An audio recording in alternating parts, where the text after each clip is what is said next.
Hello everyone.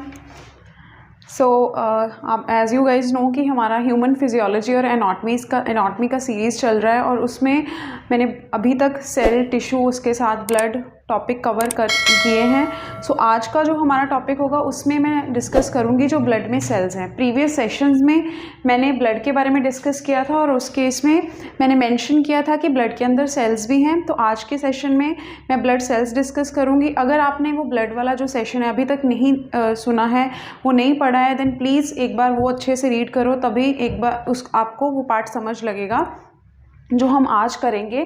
सो आज मैं start कर रही हूँ blood cells. So blood cells में जो सबसे पहले फर्स्ट टाइप ऑफ सेल्स हैं वो है रेड ब्लड सेल्स। ब्लड के अंदर वेरियस टाइप्स ऑफ सेल्स हैं। सो अगर मैं ब्लड सेल्स की बात करूँ तो ब्लड के अंदर RBCs, these are red blood cells, WBCs that is white blood cell and the platelets, इनको thrombocytes भी कहते हैं। So this is the red blood cells and these are the white blood cells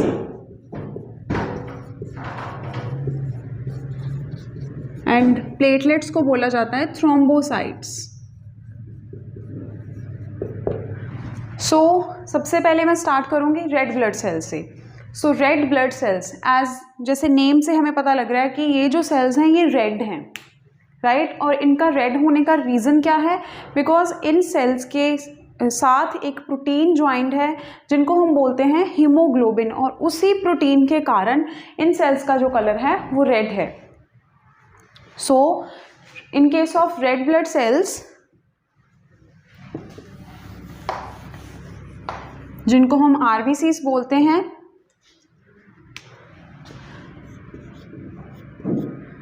अगर RBCs के shape की बात करें कि ये कैसे हैं, दिखने में कैसे होंगे, तो दे आर बाइकॉन्केव। अभी बाइकॉन्केव क्या होता है? बाइकॉन्केव, अगर मैं लेंस एक ड्रॉ करूं तो अगर आप सेल को भी देखोगे ना, यूजुअली नॉर्मल जो ये सेल है वो सर्कुलर है। अगर आप नॉर्मल सर्कल ऐसे है, मीन्स उसका फ्रंट सरफेस और बैक सरफेस दोनों बिल्कुल प्लेन है। बट RBC के केस में ये सर्कुलर शेप तो है, पर इसका जो फ्रंट सरफेस है और बैक सरफेस है दोनों में ऐसे डिप्रेशन है।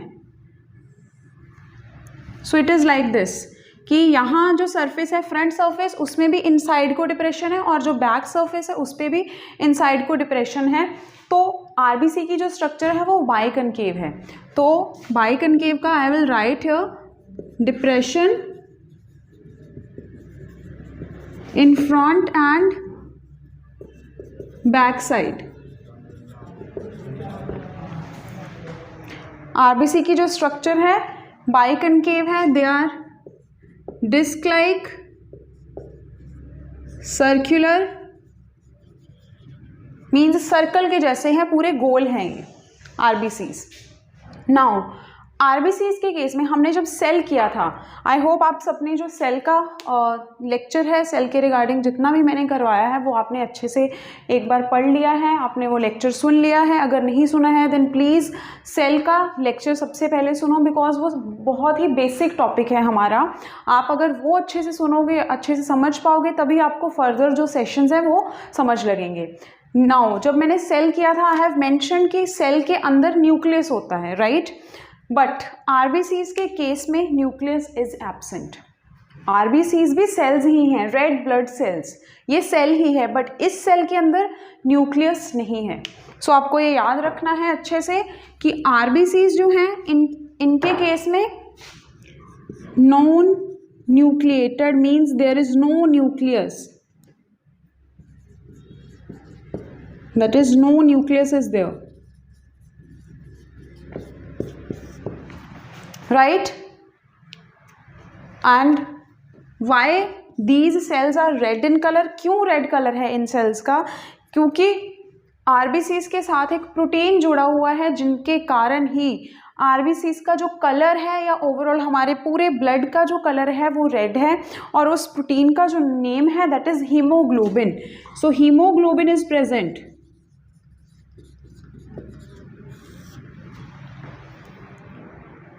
हीमोग्लोबिन क्या है? इट इज़ अ प्रोटीन, एक प्रोटीन है, रेड कलर। ये प्रोवाइड कर रहा है, इसके कारण ही ब्लड का कलर रेड है और इसके कारण ही जो ये सेल्स हैं इनका कलर रेड है। क्लियर?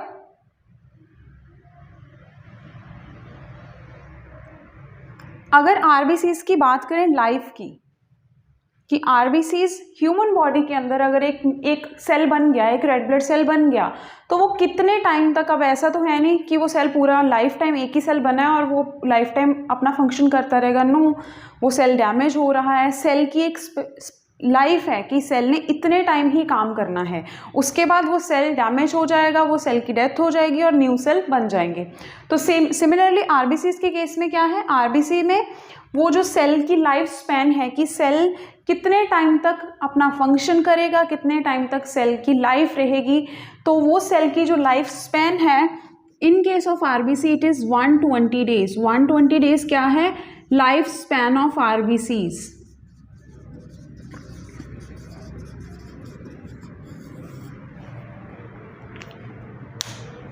तो ये लाइफ स्पैन है, इतने दिनों तक आरबीसीज जो है वो फंक्शनल रहेंगे।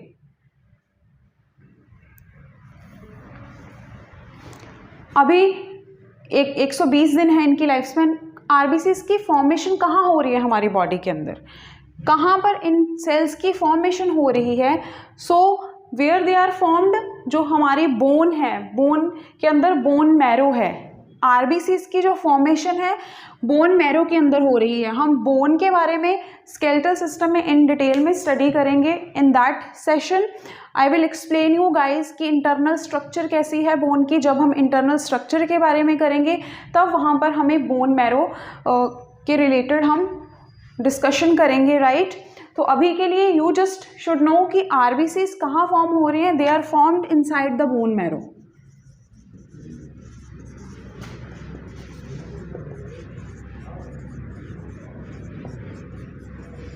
सो bone marrow it is the empty space, एक खाली जगह है बोन के अंदर, तो आरबीसीज वहाँ बन रहे हैं। So this is very general, बहुत ही सिंपल, बहुत ही जनरल है आरबीसीज के बारे में, जिसके बारे में आपको पता होना चाहिए कि आरबीसीज की स्ट्रक्चर कैसी है, उनका लाइफ स्पैन कैसा है, कितना है, और क्यों रेड कलर है ब्लड का, क्यों इन सेल्स को रेड ब्लड सेल्स ही बोला जा रहा है, बिकॉज एक प्रोटीन प्रेजेंट है जिसके कारण इनका कलर जो है वो रेड है। If I talk about the function, अभी अगर आरबीसीज के फंक्शन की बात करें कि ब्लड के अंदर आरबीसीज का सबसे इंपॉर्टेंट फंक्शन क्या है, कि आरबीसी क्या फंक्शन कर रहे हैं हमारे सिस्टम के अंदर। सो जब हम रेस्पिरेटरी सिस्टम डिस्कस करेंगे इन दैट पार्ट हम in detail I will explain you, will discuss in detail कि आरबीसीज जो हैं वो ऑक्सीजन और कार्बन डाइऑक्साइड के ट्रांसपोर्ट में बहुत ज़्यादा हेल्प कर रहे हैं, और रेस्पिरेशन हम सांस ले रहे हैं वो क्यों पॉसिबल है, बिकॉज आरबीसीज प्रेजेंट है। तो ऑक्सीजन को कैरी करना इनसाइड आवर सिस्टम वो क्यों पॉसिबल है, बिकॉज आरबीसी प्रेजेंट है हमारे सिस्टम के अंदर, राइट? तो what they are doing,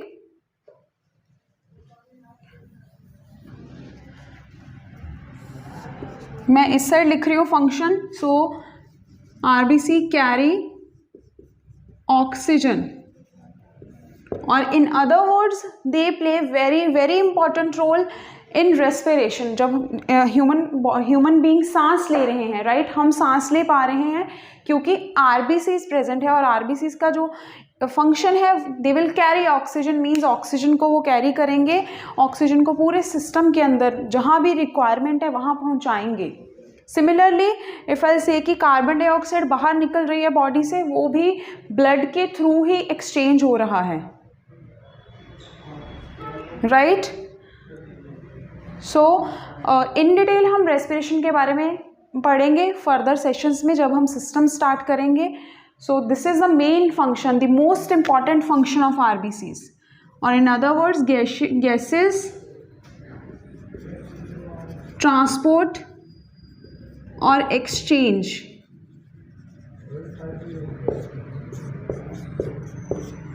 inside our body gases का जो एक्सचेंज हो रहा है वो आरबीसीज के कारण ही हो रहा है। क्लियर? आरबीसीज की कुछ प्रॉपर्टीज हैं। जब ब्लड के अंदर आरबीसीज फ्लो कर रहे हैं, या फिर overall if I see when the blood is flowing, जब हमारे सिस्टम के अंदर ब्लड फ्लो कर रहा है तो डेफिनेटली आरबीसीज भी ब्लड के साथ ही फ्लो करेंगे, राइट? तो आरबीसी की कुछ स्पेशल प्रॉपर्टीज हैं। उनमें से first property of RBC, first property है रॉलेक्स फॉर्मेशन। सो रॉलेक्स फॉर्मेशन क्या है? सबसे पहले जब आरबीसीज ब्लड के अंदर फ्लो कर रहे हैं, then let's suppose this is the first cell, this is the second cell, third cell, fourth cell, और ये फ्लो कर रहे हैं इस side along with the blood, they are moving. Blood flow कर रहा है तो सेल्स भी फ्लो करेंगे। आरबीसीज क्या करेंगे? इनकी क्या मेन प्रॉपर्टी है? रॉलेक्स फॉर्मेशन की। जब ब्लड के अंदर सेल्स फ्लो कर रहे हैं उस टाइम पर क्या होगा, ये जो सेल्स हैं ये एक दूसरे के साथ ऐसे स्टिक करेंगे।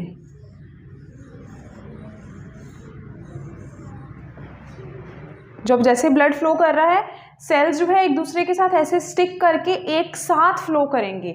सो ये प्रॉपर्टी को ही बोलते हैं रॉलेक्स फॉर्मेशन। ये बंडल ऑफ सेल्स बना लेते हैं। जैसे हम कॉइन्स को रखेंगे, कॉइन्स को एक कॉइन के ऊपर दूसरा कॉइन रख के एक वी कैन से कि बहुत सारे कॉइन्स एक दूसरे के साथ वो इट सीम्स लाइक कि वो जुड़ गए हैं, या हमने जोड़ दिया है उनको एक दूसरे के ऊपर रख के। सेम ऐसे ही है जैसे आरबीसीज हैं, जब वो ब्लड के अंदर फ्लो कर रहे हैं वो एक दूसरे के साथ स्टिक कर जाते हैं, थोड़ा सा एक दूसरे के क्लोज आ जाते हैं, और उसको हम बोलते हैं रॉलेक्स फॉर्मेशन। की रॉलेक्स बन गया है कि ग्रुप ऑफ जो सेल्स हैं वो एक साथ बंडल की फॉर्म में फ्लो कर रहे हैं। क्लियर? सो ये क्या है? It is tendency of RBCs to stick with each other, एक दूसरे के साथ जुड़ जाते हैं। कैसे? जैसे एक कॉइन्स का बंडल हम बनाएं कि एक कॉइन के ऊपर दूसरा कॉइन रख दिया, ऐसे ही 5 to 6 कॉइन्स रख दिए तो एक बंडल बन गया कॉइन्स का। सिमिलरली आरबीसीज की भी वही प्रॉपर्टी है, stick with each other like a bundle of coins के जैसे, कॉइन्स के साथ कंपेयर किया है। You guys can also imagine कि एक कॉइन के ऊपर दूसरा कॉइन रख दिया, वैसे ही आरबीसीज एक दूसरे के साथ स्टिक करके फ्लो कर रहे हैं। ये प्रॉपर्टी है रॉलेक्स फॉर्मेशन। क्लियर? नेक्स्ट एक और प्रॉपर्टी है जिसको हम बोलते हैं, आई am writing this property here, ESR। Full form है एरिथ्रोसाइट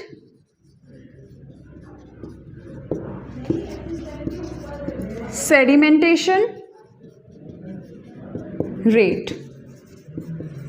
सो एरिथ्रोसाइट सेडिमेंटेशन आरबीसीज का जो एक और नेम है, इनको एरिथ्रोसाइट्स भी बोलते हैं।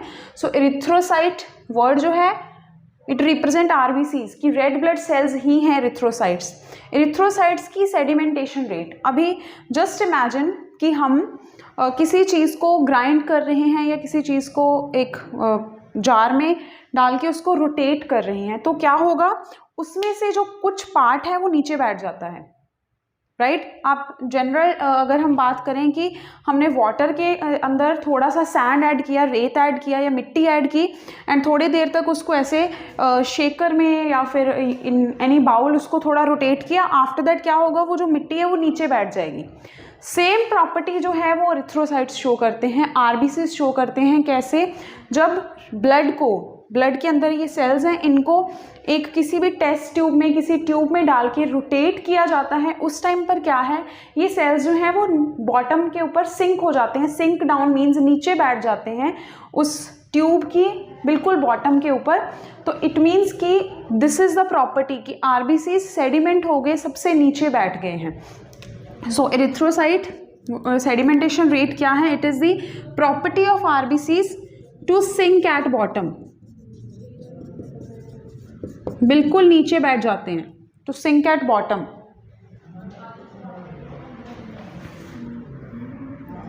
कब बैठते हैं? व्हेन रोटेटर, जब उनको रोटेट किया जाता है,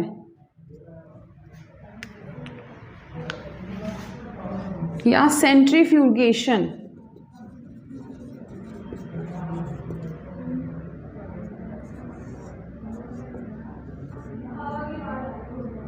मीन्स उनको रोटेट किया जाता है एंड वो नीचे बैठ जाते हैं। सेम जैसे सॉइल जब पानी के अंदर होती है तो सॉइल नीचे, मिट्टी नीचे बैठ जाती है, सिमिलरली ये सेल्स हैं वैसे ही नीचे बैठ जाते हैं। क्लियर? सो ये दो प्रॉपर्टीज़ हैं आरबीसीज की। इसके अलावा कुछ प्रॉब्लम्स भी हैं जो आरबीसीज के साथ रिलेटेड हैं। मींस ब्लड के अंदर कभी इन सेल्स का नंबर इंक्रीज हो गया या कभी सेल्स का नंबर डिक्रीज हो गया। सो ऑन दैट बेसिस दो टर्म्स हैं। कौन सी वो दो टर्म्स हैं? First is the polycythaemia and the another one is the anaemia. I hope आप सबने एनीमिया के बारे में तो एटलीस्ट सुना ही है, राइट? अगर नहीं सुना है then definitely I am here to explain you. So first is the polycythaemia. Polycythaemia क्या है? जैसे मैंने अभी जस्ट बताया कि ये आरबीसीज के साथ रिलेटेड है, मींस कि सेल्स का नंबर कभी बढ़ गया कभी कम हो गया ब्लड के अंदर, तो प्रॉब्लम वाली बात तो है ही। तो ये भी वो वाली कंडीशंस हैं जहाँ पर आरबीसीज का नंबर ऑल्टर हो जाता है। सो पॉलीसाइथीमिया का है कि जब आरबीसीज का जो नंबर है ब्लड के अंदर इंक्रीज हो गया, नंबर बढ़ जाता है, जितना चाहिए उससे बढ़ जाता है। On the other hand anaemia, RBCs number decrease, means RBCs का जो नंबर है वो कम हो गया है। यू मस्ट हैव हर्ड, जैसे बोलते हैं कि कोई भी पर्सन है उसके अंदर खून की कमी आ गई है, तो उसका एक रीज़न ये भी हो सकता है कि आरबीसीज का जो नंबर है वो कम हो गया है, पर्सन एनीमिक है। एनीमिया के और भी रीजंस होते हैं, फर्दर सेशंस में हम ये सारा पार्ट जो है एनीमिया के बारे में भी अलग अलग जो रीजंस हैं, ये आरबीसीज के साथ रीजन जो इनका रिलेटेड है, सो आई हैव मेंशन दैट। और भी एनीमिया के रीजंस आएंगे, कुछ विटामिन्स की डेफिशिएंसी के कारण, वो हम उन टॉपिक्स में कवर करेंगे।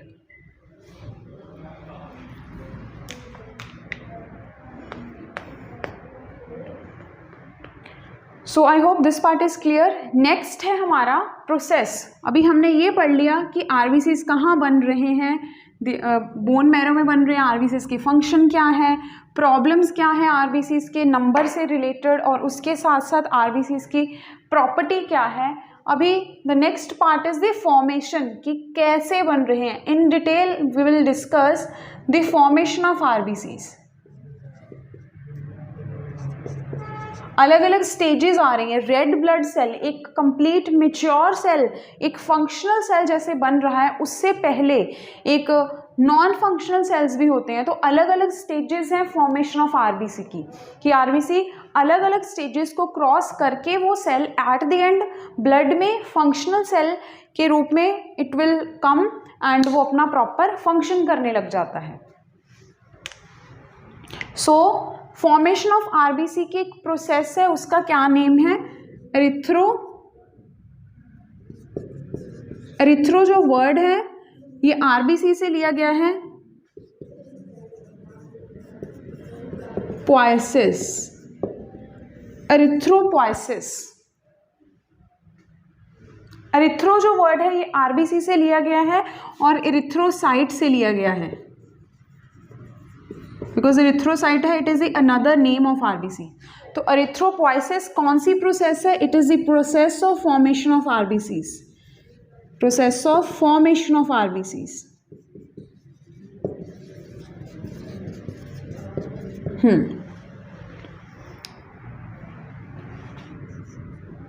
Okay, so we know that RBCs कहाँ बन रहे हैं? बोन मैरो के अंदर। तो अभी जैसे मैंने अभी जस्ट बताया कि अलग अलग स्टेजेस हैं सेल की, कि final cell, final functional cell जब ब्लड में आ जाता है उससे पहले नॉन फंक्शनल स्टेजेस होती हैं, जब सेल जो है वो पहले लेट्स इमेजिन कि सब छोटा सेल है, फिर थोड़ा सा उसका साइज इंक्रीज हुआ, फिर उसमें थोड़े मटेरियल्स ऐड हुए, उसकी थोड़ी सी शेप में चेंज हुआ, एट द एंड वो फंक्शनल सेल बन के एरिथ्रोसाइट के रूप में ब्लड के अंदर फंक्शन होता है। सो वी नो कि कहाँ बन रहे हैं आरबीसीज, अगर फीटस की बात करें कि बेबी की बात करें कि बेबी के अंदर कहाँ बन रहे हैं, तो they are formed in the liver and the spleen in case of foetus. Before birth अगर बात करें कि फीटस के केस में when the foetus is inside the mother वॉर्म, कि जब वो अपने मदर के वॉर्म के अंदर है, उस टाइम पर बिफोर बर्थ आरबीसीज कहाँ बन रहे हैं, liver and spleen, but after birth bone marrow.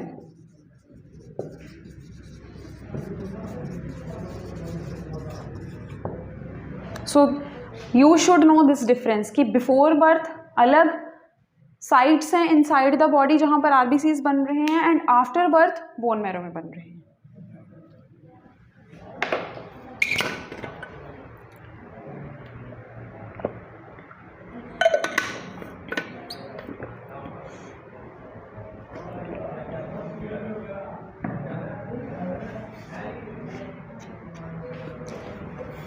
Okay, so the next is की स्टेजेस, मेनली 4 स्टेजेस हैं जो इन्वॉल्व हैं। 4 स्टेजेस की हेल्प से ही जो एट द एंड हमारे पास फाइनल एरिथ्रोसाइट जो फंक्शनल आरबीसीज हैं वो बनते हैं। So first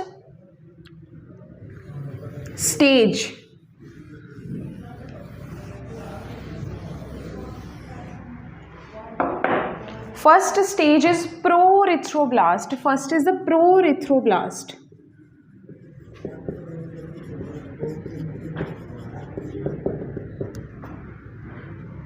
So proerythroblast, erythroblast और एरिथ्रोसाइट थोड़ा सा रिलेटेड है, राइट? तो एरिथ्रो डेफिनेटली आरबीसीज है। प्रो एरिथ्रोब्लास्ट इस केस में क्या है कि जो सेल है उसका जो साइज है इस फंक्शनल आरबीसी, जो मैच्योर आरबीसी है, जो फाइनल आरबीसी बनके जो फंक्शन कर रहा है, उससे स्मॉल होगा। इस स्टेज में हीमोग्लोबिन नहीं होगा, इस स्टेज में न्यूक्लियस होता है। तो इस केस में क्या है, जो सेल का साइज है वो स्मॉल है, नो हीमोग्लोबिन, हीमोग्लोबिन प्रेजेंट ही नहीं है सेल के अंदर। इट मीन्स ये जो सेल की स्टेज है इसका जो कलर है वो रेड नहीं होगा। उसके साथ साथ न्यूक्लियस इज प्रेजेंट, बट हमने जब आरबीसी के बारे में डिस्कस किया था अभी, तो आई हैव मेंशन कि आरबीसी के अंदर तो न्यूक्लियस होता ही नहीं है। तो अभी आपको समझ लगेगा कि ये अलग अलग स्टेजेस एक दूसरे से कैसे डिफरेंट है, और स्लोली जब वो सेल इंक्रीज हो, सेल का जो साइज है वो बढ़ रहा है, सेल मैच्योर हो रहा है, तो कैसे चेंजेस आ रहे हैं उस सेल के अंदर। क्लियर? तो प्रोएरिथ्रोब्लास्ट के ये फीचर्स हैं। कोई प्रोएरिथ्रोब्लास्ट जो है एक सेल की स्टेज है, तो उसके ये फीचर्स हैं कि सेल का साइज छोटा होगा, हीमोग्लोबिन नहीं होगा, बट न्यूक्लियस प्रेजेंट होगा। बट फाइनल में हमने याद रखना है कि एट द एंड जो ये आरबीसी है इसके अंदर न्यूक्लियस नहीं होना चाहिए, और होता भी नहीं है। Next stage is normoblast. ये सेकेंड स्टेज है सेल की।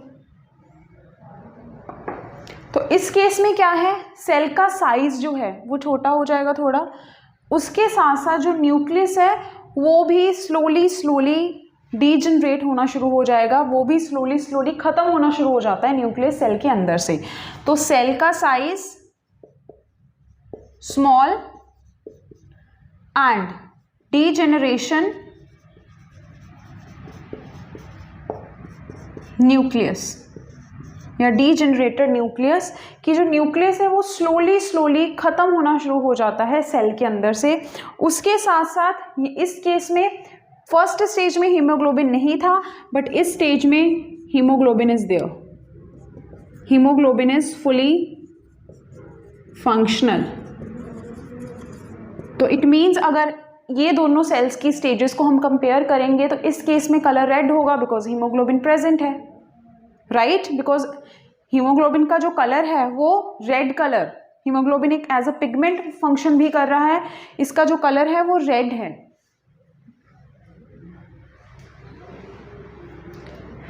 The third stage I am writing here is the रेटिक्यूलेट।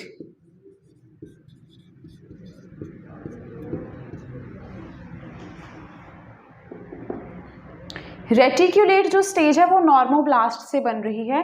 So this is a third stage. किससे बन रही है? It is formed from normoblast.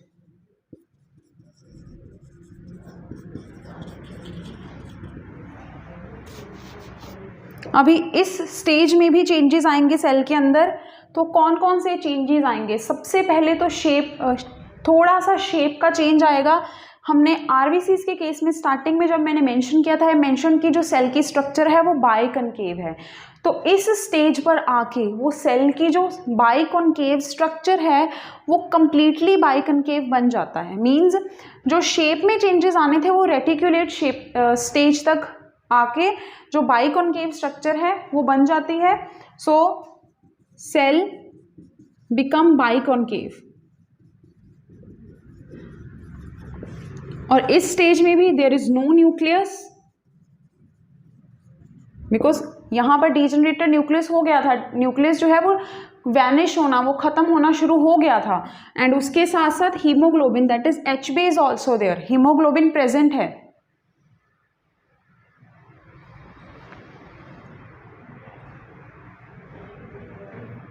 Right. At the end हमारे पास fourth stage जो आएगी that is erythrocyte.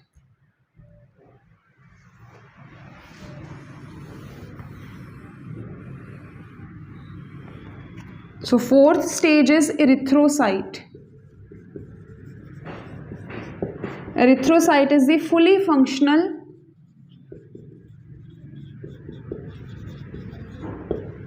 RBC. This is a fully functional RBC.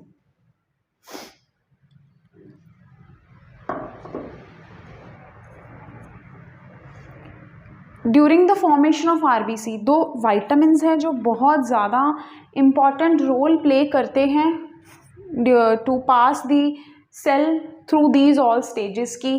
जैसे हमने फर्स्ट स्टेज से स्टार्ट किया था प्रोइरिथ्रोब्लास्ट. प्रोइरिथ्रोब्लास्ट के बाद नॉर्मोब्लास्ट है.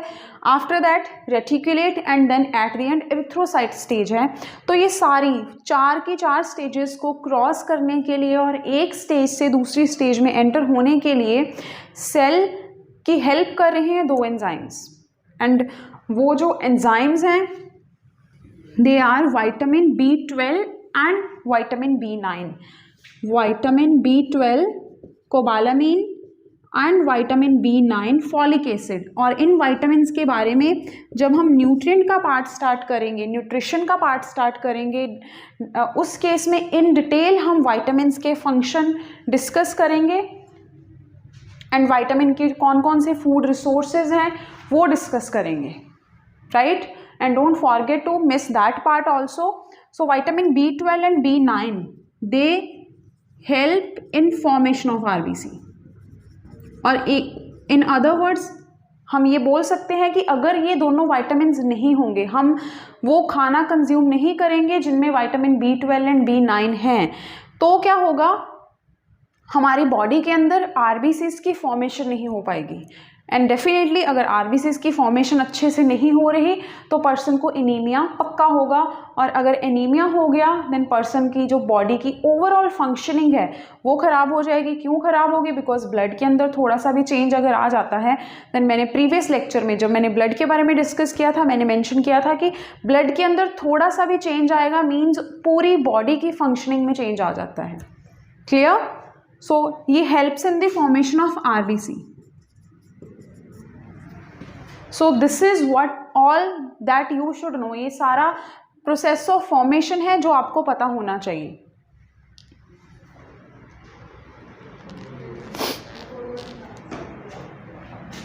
So with this we are done with the formation of RBCs and our next RBCs, formation of RBCs, and the next part is the hemoglobin HB. So as we know it is a pigment, it is a protein जिसके कारण जो red colour का है and जिसके कारण ही जो blood का colour है it is red.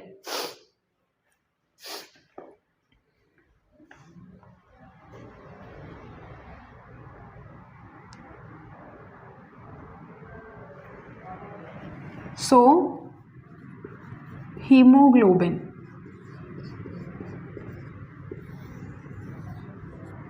Right. Haemoglobin, haemoglobin को अगर वर्ड को स्प्लिट करेंगे हम तो ये basically haem plus globin.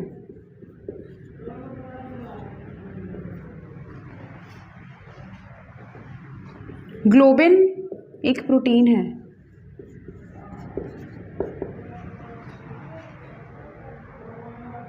Haem word जो है it represent the iron.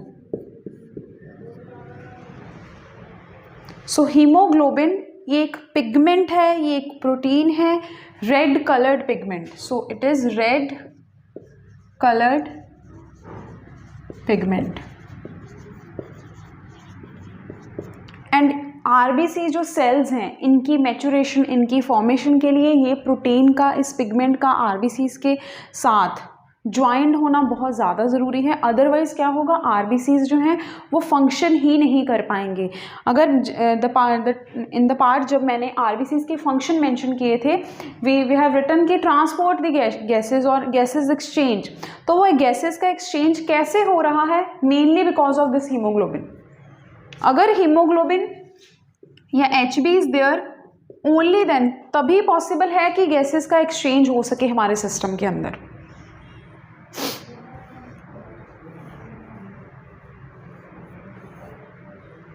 Right. तो haemoglobin it helps in exchange of gases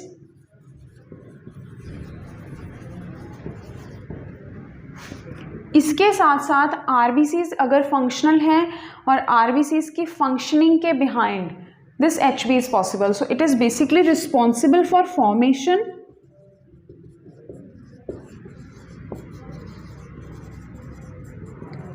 formation के लिए रिस्पॉन्सिबल है। जब हमने पूरी प्रोसेस की थी सो इन दैट केस हमने 4 स्टेजेस में डिफरेंशिएट भी देखा था कि एक में HB प्रेजेंट है, एक में नहीं है।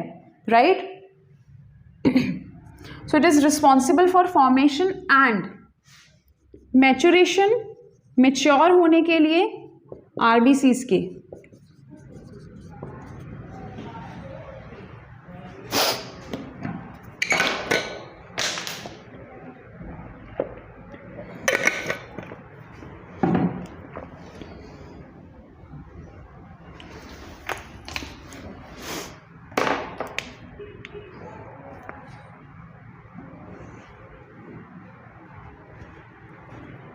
उसके साथ साथ हीमोग्लोबिन जो है बॉडी के इनसाइड, ब्लड के इनसाइड एक इक्विलिब्रियम, एक बैलेंस बनाने में भी बहुत हेल्प कर रहा है और उस बैलेंस को हम बोलते हैं acid base balance. So haemoglobin it maintains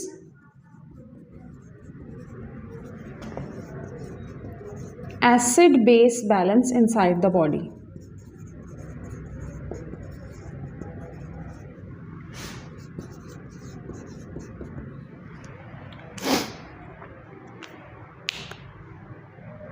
So this is all that you should know about HB.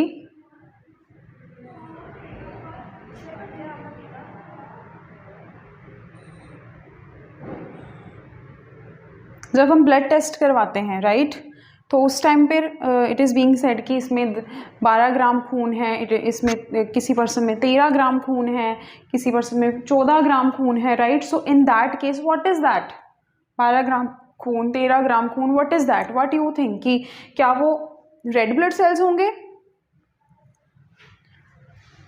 So in that case actually it is HB। So 12 to 14 gram वो HB है, हीमोग्लोबिन है, वो not RBCs, वो RBCs नहीं check कर रहे हम। वो 12 to 14 ग्राम जो है एक हेल्दी पर्सन में इतना HB होना चाहिए। क्यों होना चाहिए? ताकि वो प्रॉपरली अपने फंक्शंस कर पाए।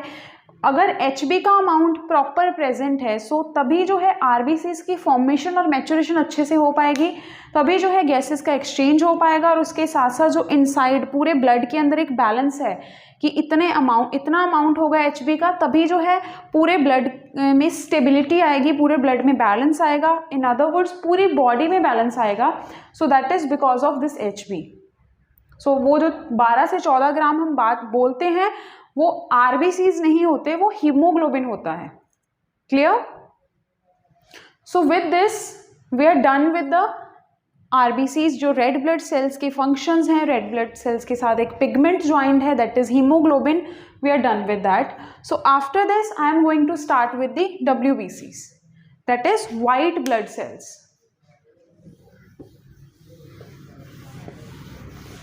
आई होप आप सबको ये अच्छे से समझ आ रहा है and don't miss any lecture, because otherwise अगर आपका एक भी पार्ट मिस हो जाता है तो आपको नेक्स्ट सेशन समझने में प्रॉब्लम आएगी.